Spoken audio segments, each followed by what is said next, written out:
Salut à tous, on se retrouve pour une nouvelle vidéo sur la chaîne YouTube ABC-Admin. Aujourd'hui, on va voir comment installer et configurer un serveur DNS sur Linux.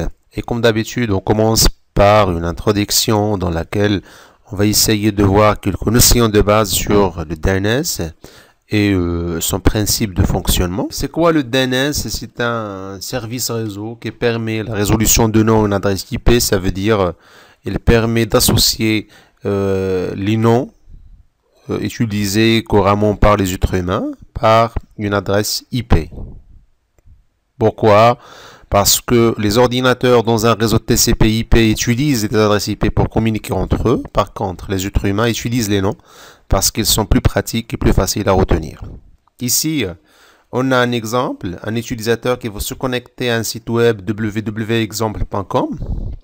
Donc, qu'est-ce qu'il va faire? Tout simplement, il va taper ce nom dans son navigateur. Chaque système d'exploitation équipé par un programme appelé Resolver, ça veut dire client DNS, qui va transmettre ce nom au serveur DNS local. Ça veut dire qu'il va envoyer une requête DNS ou bien le DNS de fournisseur d'accès selon la configuration de la carte réseau du client. Qu'est-ce qu'il va faire le serveur DNS? Il va utiliser un mécanisme un peu complexe pour rechercher où se trouve le serveur qui fait autorité sur la zone exemple.com. Et après, il va renvoyer la réponse au client. Par exemple, on suppose 212.100.100.100. Qu'est-ce qu'il va faire maintenant l'ordinateur? Il va prendre cette adresse et envoyer une requête HTTP pour accéder au site et aux pages web de exemple.com. Donc ça, c'est en bref le principe de fonctionnement de DNS. Donc on passe maintenant à l'installation de serveur DNS. Mais avant de faire ça, il est important que vous sachiez une chose. Je reviens vers la définition d'un serveur en général dans Linux. Un serveur, c'est quoi? C'est un programme, une fois installé, fournit des services. Donc, dans notre cas, on doit installer Bind dans sa version 9.8 et non le 4. C'est 8. Donc, une fois installé, fournit un service géré par le démon Name It. Aussi, on a plusieurs méthodes pour installer le Bind. Soit on l'installe depuis un débit d'installation en utilisant RPM. Il s'agit d'un gestionnaire de packages de Red Hat. Ou bien on récupère les packages depuis Internet et l'installe aussi avec RPM. Ou bien au moment de l'installation du système d'exploitation, coche le DNS et sera installé par défaut. Ou bien, comme je fais toujours, j'utilise l'outil Yum. L'avantage de Yum, c'est qu'il gère les dépendances et installe aussi les dépendances. Mais la condition, c'est avoir les dépôts bien configurés et avoir éventuellement une connexion Internet. Donc voilà, ce sont bref les méthodes d'installation que vous pouvez utiliser pour installer le Bind. Donc on passe maintenant à l'installation. Donc pour installer, comme on a dit tout à l'heure, il suffit de faire quoi? Yum install -y bind. Je pense que le Bind est déjà installé. Il y a un message me renvoie la version de Bind. Pour s'assurer de l'installation, il suffit de faire quoi? rpm-a plutôt grep bind. Donc il me renvoie les packages et les dépendances de Bind installées sur mon système. Alors on passe maintenant à la configuration. Pour configurer le DNS, on a deux choses à retenir. La première chose, c'est l'emplacement des fichiers de configuration. C'est /otc/nameit.conf et /var/nameit. C'est le dossier qui contient les fichiers de zone et les fichiers de statistiques. La deuxième chose, c'est quoi? C'est faire une copie de fichier de configuration globale. En cas de problème, on peut revenir au fichier initial. Donc, on commence. cp, voilà, de slash otc slash name it slash conf.hold plutôt conf slash otc slash name it conf slash hold. On a fait une copie. On commence vi slash otc slash name it slash conf et on accepte. Très bien. Donc la configuration typique, si vous voulez, de DNS passe par deux étapes. La première étape consiste à configurer les options générales, comme le port d'écoute, l'adresse IP de la carte d'écoute, et les clients qui sont autorisés à envoyer des requêtes DNS. Et la deuxième étape consiste à la déclaration des zones qui seront prises en charge par ce serveur. On commence. Donc ici, on laisse le port par défaut, c'est 53. Ici, on fait quoi? Notre adresse IP. C'est 0, 100. Et n'oubliez pas, bien sûr, le point virgule. Après, ici, il faut vérifier ce dossier. C'est le dossier qui contient les fichiers de zone et les fichiers de statistiques. Donc, on laisse par défaut, c'est /var/name. Après, ici, on ajoute notre réseau local. Bien sûr, vous pouvez faire ce que vous voulez selon la stratégie de sécurité que vous avez. Donc 192, 168, 0, 0, plutôt, slash 24, point virgule. Donc n'oubliez pas, comme j'ai dit tout à l'heure, le point virgule. C'est tout ce qu'on fait pour une configuration de base de DNS dans cette partie et options. On passe maintenant à la déclaration des zones. Mais avant de faire ça, on doit comprendre qu'est-ce que ça veut dire une zone. Une zone, c'est une partie d'un nom de DNS géré par un serveur. On dit que ce serveur fait autorité sur sa zone. Et il y a les zones de recherche directe, il y a les zones de recherche inversées. Donc, la déclaration d'une zone, c'est simple. On a deux paramètres qu'on doit faire pour, comme on a dit, pour une configuration basique. C'est le type et le fichier, ou bien le nom de fichier. Zone. Le nom c'est AB6admin 6admin.ma. Ça c'est le nom de ma zone. Donc le type c'est internet. On ouvre la collade. Le premier paramètre c'est type. Donc c'est master, ça veut dire primaire. Point virgule. Entrée. Plutôt file, c'est le fichier. Ici, vous pouvez nommer votre zone comme vous voulez. L'essentiel, il doit être un nom significatif. La plupart des cas, on utilise le nom de la zone. P6 admin.ma.zone ou bien .db selon votre cas. Très bien. Donc, on ferme la collade et n'oublie pas bien sûr point virgule. J'ai oublié ici un point virgule. Très bien. Après on fait quoi? Maintenant on a déclaré la zone de recherche directe. Maintenant on déclare la zone de recherche inversée.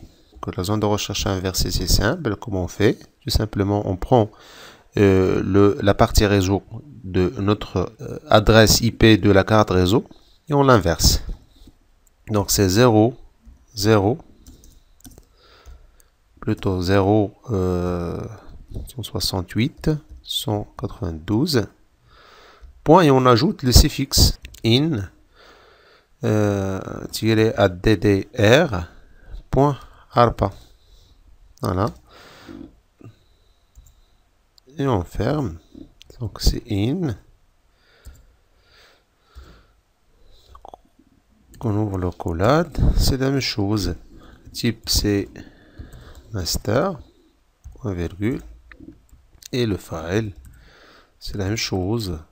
Donc c'est ab6 admin.ma.rev, point virgule, On ferme l'accolade et point virgule. Voilà. Ce qui concerne la déclaration des zones, qu'est-ce qu'on fait maintenant? On enregistre ce qu'on a fait, tout simplement. Voilà. Donc ça, c'est la première étape. Deuxième étape consiste à faire quoi? À ajouter les zones qu'on a déclarées. Donc on accède au répertoire /var /named qui contient les fichiers de zone et qui contient aussi les fichiers de statistiques, etc. Alors, on affiche le contenu, c'est LL. Donc, comme vous voyez, on a les fichiers data, dynamique, named.ca, etc. Et on a ici, comme vous voyez, un fichier qui s'appelle named.empty. C'est quoi le rôle de ces fichiers? Elle sert de modèle ou bien de template pour les fichiers de zone qu'on veut créer. Donc, tout simplement, on va utiliser ce fichier pour créer nos fichiers de zone. Comment on fait? CP, et n'oubliez pas -p pour garder les permissions. C'est named.empty et on fait le nom de la zone qu'on a déclarée. ab6 admin.ma.db. On a créé le premier fichier de zone. Maintenant, on fait quoi? On édite le fichier créé pour modifier les paramètres. Donc, vi ab6 admin.ma.db. Sur le fichier de zone, arrobasque c'est quoi? C'est un alias de le nom de la zone. Donc c'est in tabulation, syntaxe de l'enregistrement SOA qui contient les informations sur notre zone. Donc SOA, le nom de notre serveur c'est srv100.abnet, non c'est pas abnet, ab6admin 6admin.ma, et n'oubliez pas le point. L'adresse de messagerie de responsable de la zone, on peut faire route arrobasque ab6 admin.ma, et ça ce sont les paramètres utilisés pour le transfert de zone. Ça veut dire la synchronisation de base de données entre un serveur primaire et un serveur secondaire. Donc serial, bon, on reviendra vers ça lorsqu'on va faire une vidéo pour le transfert de zone. Donc on laisse ça par défaut. On va expliquer ça bien sûr après. On va faire le deuxième enregistrement de ressources, c'est qui est le NS, qui pointe vers le serveur qui fait autorité. Parce que dans une zone, on doit trouver obligatoirement au moins deux enregistrements, qui sont le SOA qui contient les informations sur la zone et le NS qui contient, plutôt qui pointe vers le serveur qui fait autorité sur la zone. Donc toujours c'est arrobasque, c'est l'alias de la nom de zone, in c'est internet, donc NS, plutôt NS, et on fait la même chose, srv 100.ab6 admin.ma. Maintenant on fait quoi? On doit faire un enregistrement de type A qui pointe vers qui doit pointer vers le nom srv100. Donc voilà, srv100 in A et l'adresse IP. Voilà. Donc on enregistre tout ça. Donc qu'est-ce qu'on fait maintenant? On doit faire la même chose pour le fichier de zone de recherche inversée. C'est la même chose, mais cette fois on va copier le fichier ab6 -p pour garder la permission. ab6.me. Voilà, mais cette fois c'est rev. Très bien. Donc on édite le fichier aussi. Voilà. La seule modification qu'on doit faire, c'est enlever ça. Donc c'est 100, l'adresse IP. Plutôt in. On doit ajouter un enregistrement de type PTR qui pointe vers srv100. On enregistre et on a créé les deux fichiers de zone. Maintenant, on doit faire quoi? On doit démarrer notre service. Donc, service named Start.